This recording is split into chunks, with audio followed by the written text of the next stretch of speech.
Hello friends, welcome to my YouTube channel GS classes में आपका स्वागत है। फ्रेंड्स, आज हम अपनी इस वीडियो में 86 lecturer sociology practice set number 22 को सॉल्व करेंगे।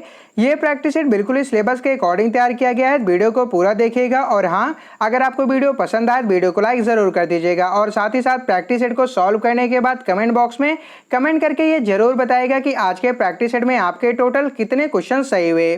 तो चलिए सॉल्व करते हैं आज के हमारे प्रैक्टिस सेट नंबर 22 के क्वेश्चन नंबर 1 को। आज हमारा क्वेश्चन नंबर 1 है, लिंटन द्वारा बताए गए परिवार के प्रकारों में सम्मिलित हैं। पहला दिया गया समृद्ध परिवार, दूसरा है विवाह संबंधी परिवार, तीसरा है ग्रामीण परिवार और चौथा दिया गया है मातृवंशीय परिवार। क्वेश्चन कह रहा है कि निम्नलिखित कूट का प्रयोग कर सही उत्तर का चयन कीजिए। तो इस क्वेश्चन का राइट आंसर क्या हो जाएगा? इस क्वेश्चन का राइट आंसर हो जाएगा हमारा ऑप्शन नंबर 2 यानी कि ए और बी यानी कि समृद्ध परिवार और विवाह संबंधी परिवार। राल्फ लिंटन ने संबंधों के आधार पर परिवार के 2 प्रकार बताए हैं। पहला है विवाह संबंधी परिवार तथा दूसरा है रक्त संबंधी परिवार। तो क्वेश्चन का राइट आंसर होगा ऑप्शन नंबर 2।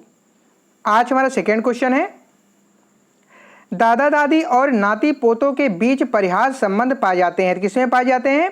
तो इस क्वेश्चन का राइट आंसर हो जाएगा ऑप्शन नंबर सी यानी कि उरांव जनजात में। शरत चंद्र राज ने उरांव जनजात में दादी पोता के बीच विवाह का उल्लेख किया है।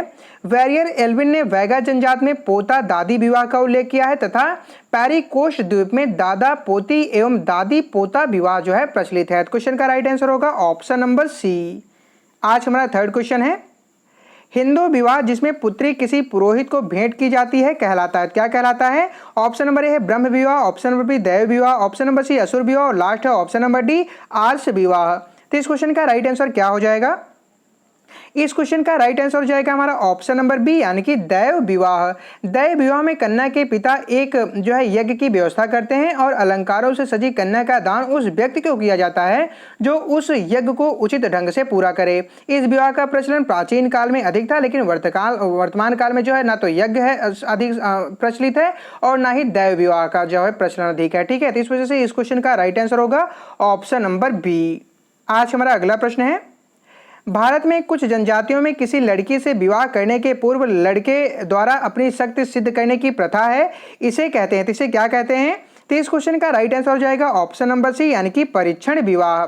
परीक्षण विवाह का मुख्य उद्देश्य विवाह के इच्छुक जो है युवक की साहस की परीक्षा करना होता था और ऐसा उचित भी था क्योंकि जो है जनजातियों का जीवन अत्यंत कठोर होता है। इस प्रथा का उत्तम उदाहरण गुजरात के भील जनजात में देखने को मिलता है। क्वेश्चन का राइट आंसर हो जाएगा ऑप्शन नंबर सी। आज हमारा अगला प्रश्न है, किसने विवाह को बच्चों के प्रजनन एवं रखरखाव हेतु एक समझौता कहा है? किसने कहा है? तो इस क्वेश्चन का राइट आंसर हो जाएगा ऑप्शन नंबर ए यानी कि मालिनोवस्की ने। ठीक है, मालिनोवस्की के अनुसार विवाह बच्चों के प्रजनन एवं रखरखाव हेतु एक समझौता यानी कि संविदा है। क्वेश्चन का राइट आंसर होगा ऑप्शन नंबर ए। आज हमारा अगला प्रश्न है, विवाह को किसने बच्चों का पैदा करने और पालन पोषण करने के लिए एक संविदा के रूप में परिभाषित किया है? किसने किया है? तो इस क्वेश्चन का राइट आंसर हो जाएगा ऑप्शन नंबर ए यानी कि मालिनोवस्की ने। आज हमारा अगला प्रश्न है, सप्तपदी का अभिप्राय अग्नि के समक्ष वर वधु द्वारा 7 फेरे लेने से है, उसके बाद ही विवाह को समाज में स्वीकृत यानी कि वैधता मिलती है, इसे माना जाता है। तो इसे क्या माना जाता है? तो इस क्वेश्चन का राइट आंसर हो जाएगा हमारा ऑप्शन नंबर ए यानी कि अनुष्ठान। ग्रंथ बंधन किए हुए वर वधु का अनुसार दिशा की ओर जो है 7 पैर चलाना ही जो है सप्तपदी है। प्रत्येक पैर साथ साथ बढ़ते हुए जो है मंत्रों उच्चारण किया जाता है। इन 7 मंत्रों में वर वधु की भिन्न आवश्यकताओं की पूर्ति का दायित्व स्वयं ग्रहण करता है। पीबी काड़े ने हिंदू विवाह संपन्न होने के लिए 39 प्रमुख अनुष्ठानों एवं संस्कारों का उल्लेख किया है। क्वेश्चन का राइट आंसर होगा ऑप्शन नंबर ए।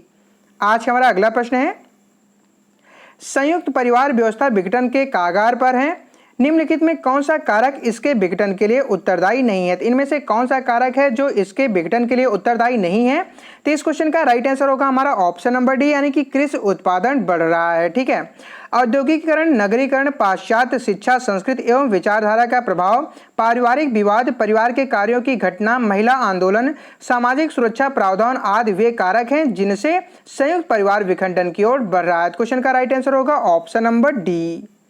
आज हमारा अगला प्रश्न है, अनुकूलन परिवार और प्रजनन परिवार को विभेद किया गया था? किसके द्वारा? ऑप्शन नंबर ए मर्डॉक के द्वारा, ऑप्शन नंबर बी मैकाइबर द्वारा, ऑप्शन नंबर सी वार्नर द्वारा और लास्ट है ऑप्शन नंबर डी मॉर्गन के द्वारा। तो इस क्वेश्चन का राइट आंसर क्या हो जाएगा? इस क्वेश्चन का राइट आंसर हो जाएगा हमारा ऑप्शन नंबर सी यानी कि वार्नर के द्वारा। वार्नर ने परिवार के दो प्रकार जन्म मूलक परिवार व प्रजनन मूलक परिवार का उल्लेख किया है। वह परिवार जिसमें एक व्यक्ति जन्म लेता है तथा उसका पालन पोषण होता है जन्म मूलक परिवार कहा जाता है। ऐसे परिवार में व्यक्ति के माता पिता एवं अविवाहित भाई बहन आते हैं।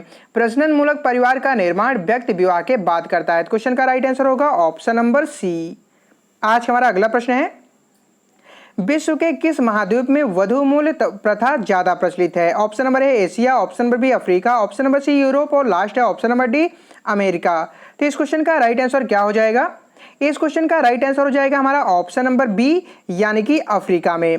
विवाह हेतु वर पक्ष की ओर से वधु पक्ष को दिया गया मूल्य जो है वर पक्ष को जो मूल्य दिया जाता है वह वधु पक्ष मूल्य कहलाता है। कभी कभी वधु मूल्य को जो जन्मदाता परिवार द्वारा पुत्री के पालन पोषण पर किए गए खर्च की क्षतिपूर्ति के भुगतान के साथ देखा जाता है। इस प्रकार की प्रथा आज भी कई आदिम जातियों में प्रचलित है। क्वेश्चन का राइट आंसर हो जाएगा ऑप्शन नंबर बी। आज हमारा अगला प्रश्न है, पुनर्जनन की जैविक क्षमता को कहते हैं? ऑप्शन नंबर ए है उर्वरता, ऑप्शन नंबर बी ब्रह्मचर्य, ऑप्शन नंबर सी बांझपन और लास्ट है ऑप्शन नंबर डी जनन शक्ति। तो इस क्वेश्चन का राइट आंसर क्या हो जाएगा? इस क्वेश्चन का राइट आंसर हो जाएगा हमारा ऑप्शन नंबर डी यानी कि जनन शक्ति। पुनर्जनन की जैविक क्षमता को जनन शक्ति कहते हैं। क्वेश्चन का राइट आंसर होगा ऑप्शन नंबर डी। फ्रेंड्स, उम्मीद करता हूं कि आपको वीडियो पसंद आ रहा होगा। यदि आपको वीडियो पसंद आ रहा हो तो प्लीज़ आप वीडियो को लाइक कर दें। और यदि आप इस वीडियो के पीडीएफ को डाउनलोड करना चाहते हैं तो आप हमारे पीडीएफ को आप हमारे टेलीग्राम चैनल को ज्वाइन कर सकते हैं, जहां पे आप लोगों के लिए प्रोवाइड किए गए अभी तक जितने भी प्रैक्टिस सेट हैं उन सभी के पीडीएफ अवेलेबल है, जिसे आप वहाँ से डाउनलोड कर सकते हैं। और साथ ही साथ फ्रेंड्स, हमारे टेलीग्राम चैनल पर आप लोगों के लिए रेगुलर शाम को 10 PM पे एक मॉक टेस्ट कंडक्ट करवाया जाता है, जो कि जीआरसी के लिए करवाया जा रहा है। यानी कि जीआरसी लेक्चरर के लिए रेगुलर शाम को 10 PM पे एक मॉक टेस्ट कंडक्ट करवाया जाता है। यदि आप मॉक टेस्ट में पार्टिसिपेट करना चाहते हैं तो आप हमारे टेलीग्राम चैनल को ज्वाइन कर लीजिए। टेलीग्राम चैनल का लिंक वीडियो के डिस्क्रिप्शन बॉक्स में प्रोवाइड करा दिया गया है। मॉक टेस्ट बिल्कुल फ्री में होता है, उसका कोई भी चार्ज आप लोगों से नहीं लिया जाता है। तो चलिए देखते हैं आज हमारे अगले प्रश्न को। आज हमारा अगला प्रश्न है, निम्नलिखित विशेषताओं पर विचार कीजिए। पहला दिया गया है पितृसत्तात्मकता, दूसरा है अंतर्विवाह, तीसरा है सोपान और चौथा दिया गया है समानता। क्वेश्चन कह रहा है कि इनमें से कौन सी विशेषताएं हिंदू जात व्यवस्था की प्रारूपी हैं? तो इस क्वेश्चन का राइट आंसर क्या हो जाएगा? इस क्वेश्चन का राइट आंसर हो जाएगा हमारा ऑप्शन नंबर सी यानी कि बी और सी। ठीक है, बी और सी से क्या तात्पर्य है? बी और सी का मतलब यह है अंतर्विवाही और सोपान। आंद्रे बैते के अनुसार एक जात व्यक्तियों का एक ऐसा छोटा और विशेष नाम वाला एक ऐसा समूह है जिसमें सजातीय विवाह, आनुवांशिक सदस्य और एक विशेष जीवन शैली की विशेषता होती है तथा जो परंपरागत रूप से चले आ रहे हैं एक विशिष्ट व्यवसाय को करता है और जिसे पवित्रता की अवधारणाओं पर आधारित श्रेणीबद्ध व्यवस्था में न्यूनाधिक रूप से एक विशिष्ट सांस्कृतिक परिस्थिति प्राप्त होती है। ठीक है, तो इस वजह से क्वेश्चन का राइट आंसर होगा हमारा ऑप्शन नंबर सी। आज हमारा अगला प्रश्न है, निम्नलिखित में कौन सी विशेषता संयुक्त परिवार की नहीं है? तो इनमें से कौन सी विशेषता है जो संयुक्त परिवार की नहीं है? तो इस क्वेश्चन का राइट आंसर होगा ऑप्शन नंबर डी यानी कि स्वतः विकास। विस्तारित परिवार के एक विशिष्ट रूप जो विशेषता भारत के हिंदू समुदाय में पाया गया है को संयुक्त परिवार की संज्ञा दी गई है। संयुक्त परिवार की विशेषताएं इस प्रकार हैं, जैसे कि सामान्य परिवार की विशेषताएं इस प्रकार हैं, जैसे कि सामान्य निवास, सामान्य रसोई घर, सामूहिक संपत्ति, बड़ा आकार, संयुक्त परिवार के सदस्यों का एक दूसरे के प्रति अधिकारों एवं कर्तव्यों का पालन, जबकि स्वतः विकास समुदाय की विशेषता है। ठीक है, स्वतः विकास यह समुदाय की विशेषता है। क्वेश्चन का राइट आंसर होगा हमारा ऑप्शन नंबर डी। आज हमारा अगला प्रश्न है, एक व्यक्ति तथा उसकी पत्नी, 2 बच्चे एवं एक पुत्र वधू से निर्मित परिवार को निम्नलिखित में से क्या कहेंगे? तो क्या कहेंगे? ऑप्शन नंबर ए दिए गए नाभिक परिवार, ऑप्शन नंबर बी संयुक्त परिवार, ऑप्शन नंबर सी विस्तृत परिवार और लास्ट है ऑप्शन नंबर डी इनमें से कोई नहीं। तो इस क्वेश्चन का राइट आंसर क्या हो जाएगा?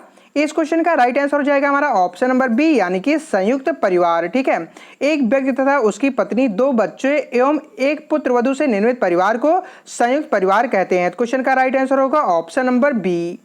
आज हमारा अगला प्रश्न है, मुस्लिम समाज में प्रचलित अस्थायी प्रकृति के विवाह को निम्नलिखित में से क्या कहते हैं?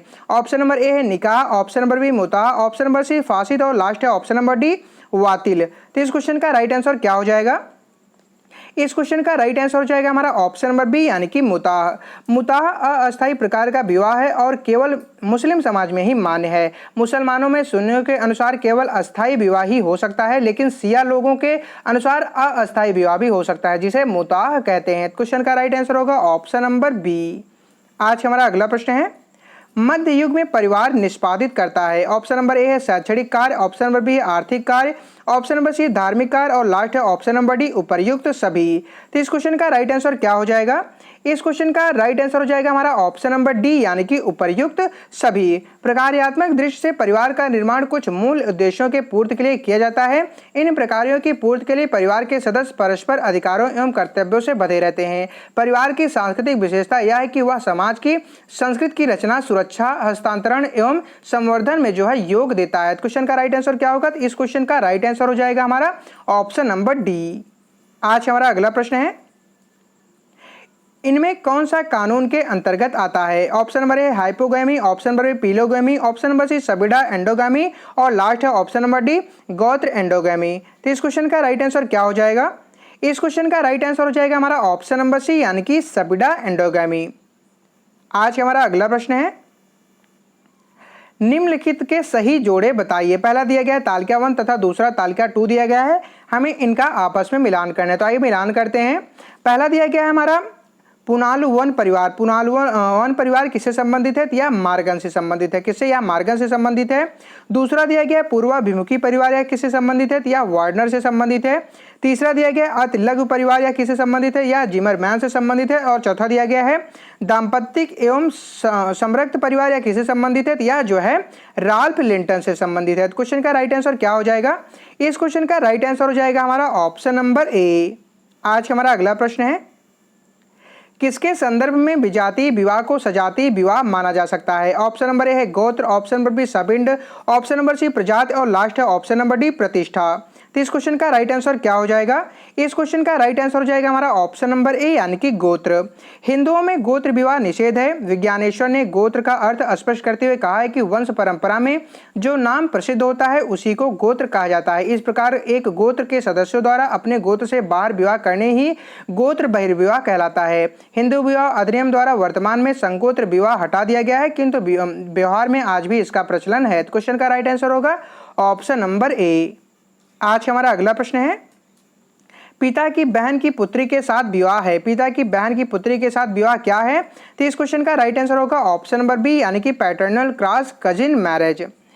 विषम लिंगी सहोदरजनों के संतानों यानी कि ममेरे फुफेरे भाई बहनों के बीच होने वाले विवाह विलिंग सहोदर विवाह जो है कहलाता है। इस प्रकार के विवाह के दो रूप प्रचलित हैं। पहला है बहन के लड़के और भाई की लड़की के बीच विवाह की वरीयता दिए जाने वाले विवाह को जो है मातृपक्षीय विलिंग सहोदरवाद विवाह कहा जाता है, जहां भाई के लड़के और बहन की लड़की के बीच विवाह वरीयता दी जाती है। तो यह पितृपक्षीय सहोदर जो है कहलाता है। क्वेश्चन का राइट आंसर होगा ऑप्शन नंबर बी। आज हमारा अगला प्रश्न है, परिवार यह इसकी केंद्रीय संस्था है। ऑप्शन नंबर है देश, ऑप्शन नंबर बी विश्व, ऑप्शन नंबर सी प्रांत और लास्ट है ऑप्शन नंबर डी ऊपरी कोई नहीं। तो इस क्वेश्चन का राइट आंसर क्या हो जाएगा? इस क्वेश्चन का राइट आंसर हो जाएगा हमारा ऑप्शन नंबर बी यानी कि विश्व। परिवार विश्व की एक केंद्रीय संस्था है जहां पति पत्नी व बच्चे एक साथ रहते हैं। मैडाक ने अपनी जो है पुस्तक सोशल स्ट्रक्चर 1949 में समाज का अध्ययन करके पाया है कि हर समाज में परिवार रूपी संस्था पाई जाती है। क्वेश्चन का राइट आंसर होगा ऑप्शन नंबर बी।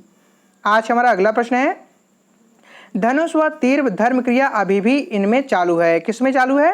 तो इस क्वेश्चन का राइट आंसर होगा ऑप्शन नंबर ए यानी कि टोडा जनजात में। टोडा जनजात में बहुपद प्रथा का प्रचलन था। जब भी किसी व्यक्ति का विवाह संपन्न होता था तो उसकी पत्नी को स्वतः ही उस व्यक्ति के भाइयों की पत्नी मान लिया जाता था। जब पत्नी गर्भवती होती थी तो जो भी भाई गर्भ के 7वें महीने में अपनी पत्नी को पत्नी और टहनी से बना एक जो है धनुष और तीर भेंट करता है वही उस संतान का पिता कहलाता है। क्वेश्चन का राइट आंसर हो जाएगा ऑप्शन नंबर ए।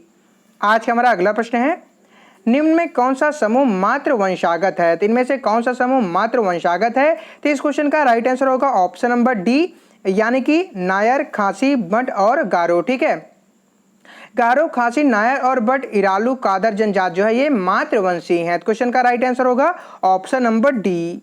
आज हमारा अगला प्रश्न है, फैमिली शब्द यह फैमुलस शब्द से लिया गया है, जो है option number A Latin, option number B Greek, option number C Roman और लास्ट है ऑप्शन नंबर डी स्पेनिश। तो इस क्वेश्चन का राइट आंसर क्या हो जाएगा? इस क्वेश्चन का राइट आंसर हो जाएगा हमारा ऑप्शन नंबर ए यानी कि लैटिन। फैमिली शब्द का उद्गम लैटिन शब्द फैमुलस से हुआ है। फैमुलस शब्द एल्मर ने अपनी पुस्तक सोशियोलॉजी ऑफ फैमिली में प्रतिपादित किया है। क्वेश्चन का राइट आंसर होगा ऑप्शन नंबर ए। आज हमारा अगला प्रश्न है, पितृवंशागत नंबूदरियों के संयुक्त परिवार को कहते हैं, क्या कहते हैं? तो इस क्वेश्चन का राइट आंसर क्या हो जाएगा? इस क्वेश्चन का राइट आंसर होगा हमारा ऑप्शन नंबर ए यानी कि इलम। इलम दक्षिण भारत के नंबूदरी ब्राह्मणों में पाए जाने वाला पितृसत्तात्मक संयुक्त परिवार है। क्वेश्चन का राइट आंसर होगा ऑप्शन नंबर ए। आज हमारा अगला प्रश्न है, के.एम. कपाड़िया ने परिवार का अध्ययन कहाँ पर किया? तो कहाँ पर किया है? तो इस क्वेश्चन का राइट आंसर हो जाएगा ऑप्शन नंबर ए यानी कि नवसारी में। के.एम. कपाड़िया ने परिवार का अध्ययन नवसारी में किया था। क्वेश्चन का राइट आंसर होगा ऑप्शन नंबर ए। आज हमारा अगला प्रश्न है, विषमलिंगी सहोदरज के बीच विवाह कहाँ मान्य है? कहाँ पे मान्य है? तो इस क्वेश्चन का राइट आंसर हो जाएगा हमारा ऑप्शन नंबर डी यानी कि दक्षिण भारत में। विषमलिंगी सहोदरज विवाह का उल्लेख टालर ने किया है। विषमलिंगी सहोदरज ममेरे फुफेरे भाई बहन के बीच विवाह दक्षिण भारत में पाया जाता है। तो क्वेश्चन का राइट आंसर होगा ऑप्शन नंबर डी। आज हमारा अगला प्रश्न है, अंकल शब्द है, अंकल शब्द क्या है? तो इस क्वेश्चन का राइट आंसर होगा ऑप्शन नंबर ए यानी कि वर्णात्मक संज्ञा, यानी कि अंकल शब्द जो है यह वर्णात्मक जो है संज्ञा है। क्वेश्चन का राइट आंसर होगा ऑप्शन नंबर ए। आज हमारा अगला प्रश्न है, नातेदारी अध्ययनों में सहसंबंध सिद्धांत इनमें से किस विद्वान के साथ संबद्ध है? तो इनमें से क्वेश्चन का राइट आंसर क्या हो जाएगा? तो इस क्वेश्चन का जो राइट आंसर होगा वह होगा हमारा ऑप्शन नंबर सी यानी कि सी लेवी स्ट्रास से। ठीक है, नातेदारी अध्ययनों में सहसंबंध सिद्धांत सी लेवी स्ट्रास नामक विद्वान के साथ संबद्ध है। सहसंबंध सिद्धांत या विवाह सिद्धांत जो है विवाह नियमों अर्थात कौन किसके साथ विवाह कर सकता है और किसके साथ नहीं पर जो है बल देता है। क्वेश्चन का राइट आंसर होगा ऑप्शन नंबर सी। आज हमारा अगला प्रश्न है, निम्नलिखित में से कावेड का सर्वोत्तम वर्णन है? ऑप्शन नंबर ए पति रोगी का जीवन बिताता है, ऑप्शन नंबर बी पति और पत्नी समान तरीके से जीवन बिताता, ऑप्शन नंबर सी दिए गए नातेदारी का व्यवहार है और लास्ट है ऑप्शन नंबर डी पति और पत्नी के बीच प्रेम और संवेग का संबंध। तो क्वेश्चन का राइट आंसर क्या हो जाएगा? इस क्वेश्चन का राइट आंसर हो जाएगा हमारा ऑप्शन नंबर ए यानी कि पति रोगी का जीवन बिताता है। कावेड का सर्वोत्तम वर्णन है पति रोगी का जीवन बिताता है। कावेड यानी कि सह प्रसविता का एक प्रथा है जो कुछ आदिवासी जनजातियों जैसे कि टोडा तथा खासी में देखने को मिलती है। इस प्रथा में पुरुष को स्त्री के जो है प्रवेशकाल से संबंधित उन सभी निषेधों एवं क्रियाओं का पालन करना होता है जिसका पालन उसकी पत्नी प्रसवावस्था में जो है करती है। क्वेश्चन का राइट आंसर होगा ऑप्शन नंबर ए। आज हमारा अगला प्रश्न है, किसने परिवार के एक रूप में पुनालुअन का वर्गीकरण किया है? Option number A JP Murdock, option number B PN Prabhu, option number C LH Morgan और लास्ट है option number D KM Kapadia. तो इस क्वेश्चन का राइट आंसर क्या हो जाएगा? इस क्वेश्चन का राइट आंसर हो जाएगा हमारा ऑप्शन नंबर सी यानी कि एलएच मॉर्गन। एलएच मॉर्गन ने परिवार के एक रूप में पुनालुअन का वर्गीकरण किया है। इसमें जो है एक परिवार के सभी भाइयों का विवाह दूसरे परिवार की सगी बहनों से होता था। इसमें प्रत्येक व्यक्ति सभी स्त्रियों का पति होता था तथा प्रत्येक स्त्री सभी पुरुषों की पत्नी होती थी। मॉर्गन की एकमात्र आधुनिक लेखन है जिन्होंने जो है मानव परिवार के उद्विकास को जो है योजनाबद्ध रूप से प्रस्तुत करने का प्रयत्न जो है किया है। परिवार के उद्विकास को जो है इन्होंने 5 स्तरों पर माना। पहला है समृद्ध परिवार, दूसरा है पुनालुअन समूह यानी कि परिवार, तीसरा है सिंडेस्मियन परिवार, चौथा है पितृसत्तात्मक परिवार और पांचवा है एक विवाही परिवार। तो क्वेश्चन का राइट आंसर होगा ऑप्शन नंबर सी। आज हमारा अगला प्रश्न है, नातेदारी शब्दावलियां विवाह की वरीयताओं और प्रतिवेशों को बहुत हद तक परिलक्षित करती हैं। द्रविड़ विवाह में रिश्तेदारों की कौन सी श्रेणियों को वरीयता दी जाती है जो शब्दावलियों में परिलक्षित होती हैं? तो इस क्वेश्चन का राइट आंसर क्या हो जाएगा? इस क्वेश्चन का राइट आंसर हो जाएगा हमारा ऑप्शन नंबर बी यानी कि भ्राता भग्नी संतति विवाह के लिए वरीयता। नातेदारी शब्दावली विवाह की वरीयताओं और प्रतिशेषों को बहुत हद तक जो है परिलक्षित करती हैं। द्रविड़ विवाह में रिश्तेदारों की भ्राता भगनी संतत विवाह यानी कि ममेरे फुफेरे भाई बहनों में विवाह के लिए वरीयता दी जाती है, जबकि उत्तर भारत में ऐसे विवाहों को मान्यता नहीं दी जाती है। तो इस क्वेश्चन का राइट आंसर होगा ऑप्शन नंबर बी। आज हमारा अगला प्रश्न है, किसने अफ्रीकी जनजातियों चोकाटा और ओमाहा के नातेदारी प्रणाली की संरचना का अध्ययन किया है? तो किसने किया है? तो इस क्वेश्चन का राइट आंसर हो जाएगा ऑप्शन नंबर बी यानी कि A.R. रैडक्लिफ ब्राउन ने। A.R. रैडक्लिफ ब्राउन सामाजिक मानवशास्त्र के प्रमुख संस्थापकों में से रहे हैं। उन्होंने इंग्लैंड, उत्तरी अमेरिका, दक्षिणी अफ्रीका और ऑस्ट्रेलिया में इस विषय का अध्यापन किया और जो है अध्ययन के लिए जो है तुलनात्मक परिप्रेक्ष्य को अपनाया। ब्राउन ने अफ्रीकी जनजातियों चोकटा तथा ओमाहा की नातेदारी प्रणाली की संरचना का अध्ययन किया है। क्वेश्चन का राइट आंसर होगा ऑप्शन नंबर बी। आज हमारा अगला प्रश्न है, तारावाड़ है एक प्रकार का, ऑप्शन नंबर है नातेदारी प्रयोग, ऑप्शन नंबर बी आवास का नियम, ऑप्शन नंबर सी विस्तारित परिवार और लास्ट है ऑप्शन नंबर डी एक समुदाय। तो इस क्वेश्चन का राइट आंसर क्या होगा? इस क्वेश्चन का राइट आंसर हो जाएगा हमारा ऑप्शन नंबर सी यानी कि विस्तारित परिवार। विस्तारित परिवार एक ऐसा परिवार संकुल है जिसमें कई पीढ़ियां एक साथ एक घर में रहती हैं, जिस परिवार की रचना दो या अधिक नाभिक परिवारों द्वारा होती है और जो अकेली आर्थिक इकाई के रूप में काम करता है। केरल में पाई जाने वाली नायर जाति में जो है तारवाड़ परिवार पाया जाता है, जो एक विस्तारित परिवार का एक उदाहरण है। क्वेश्चन का राइट आंसर होगा ऑप्शन नंबर सी। आज हमारा अगला प्रश्न है, तारावड़ में इसके सभी पुरखे आते हैं। ऑप्शन नंबर है पुरुष वंश, ऑप्शन नंबर बी स्त्री वंश, ऑप्शन नंबर सी दोनों वंश और लास्ट है ऑप्शन नंबर डी ऊपरी कोई नहीं।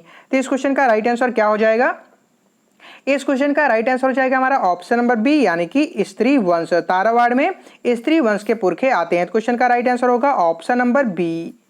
आज हमारा अगला प्रश्न है, तरवाड़ एक मातृवंशीय संयुक्त कुटुंब है जो निम्नलिखित में से किस राज्य में पाया जाता है? यह किस राज्य में पाया जाता है? तो इस क्वेश्चन का राइट आंसर क्या हो जाएगा? ऑप्शन नंबर ए दिया गया Maharashtra, option number B Kerala, option number C Assam और लास्ट है ऑप्शन नंबर डी ओडिशा। तो इस क्वेश्चन का राइट आंसर क्या होगा? इस क्वेश्चन का राइट आंसर हो जाएगा हमारा ऑप्शन नंबर बी यानी कि केरल में। तरवाड़ एक मातृवंशीय संयुक्त कुटुंब है जो है केरल राज्य में जो है पाया जाता है। क्वेश्चन का राइट आंसर होगा ऑप्शन नंबर बी। आज हमारा अगला प्रश्न है, निम्नलिखित में से किसने भारतीय परिवार को 12 श्रेणियों में वर्गीकृत किया है? Option number A KM. Kapadia ने, option number B IP. Desai ने, option number C PM. Kolenda ने और लास्ट है option number D Irawati Karve ने। तो इस क्वेश्चन का राइट आंसर क्या हो जाएगा?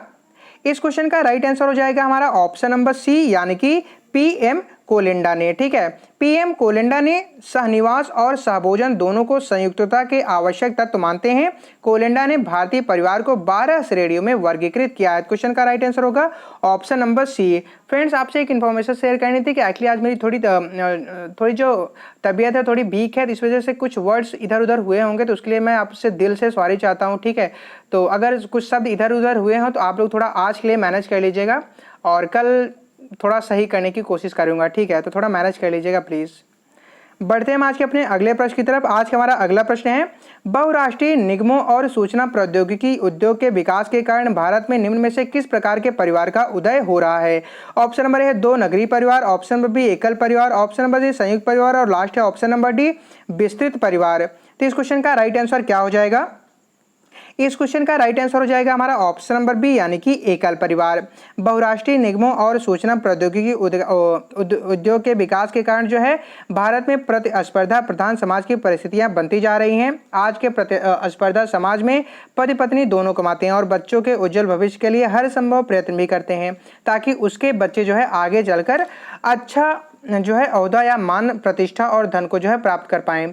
भौतिकीवादी समाज में जो है सामाजिक प्रतिष्ठा धन सृजित क्षमता पर ही जो है निर्भर करती है और पारिवारिक सदस्यों की अधिकता धन अर्जित करने में बाधा बनकर जो है उभर सकती है, जिसके फलस्वरूप एकल परिवार ही लोगों का बेहतर विकल्प साबित हो रहे हैं। पारिवारिक सदस्य जिनमें कम होने की मनमुटाव की आशंकाएं जो है उतनी ही कम होंगी। ऐसे हालातों में एकल परिवार सार्थक सिद्ध होते हैं। तो इस वजह से क्वेश्चन का राइट आंसर होगा ऑप्शन नंबर बी। आज हमारा अगला प्रश्न है, पति द्वारा तलाकशुदा पत्नी को दिए जाने वाले अनुरक्षण भत्ते को क्या कहते हैं? क्या कहते हैं? तो इस क्वेश्चन का राइट आंसर होगा ऑप्शन नंबर सी यानी कि निर्वाहिका। पति द्वारा तलाकशुदा पत्नी को दिए जाने वाले अनुरक्षण भत्ते को निर्वाहिका कहते हैं। क्वेश्चन का राइट आंसर होगा ऑप्शन नंबर सी। आज का हमारा अगला प्रश्न है उपहास है, उपहास क्या है? तो इस क्वेश्चन का राइट आंसर होगा ऑप्शन नंबर ए यानी कि सामाजिक स्वीकृति।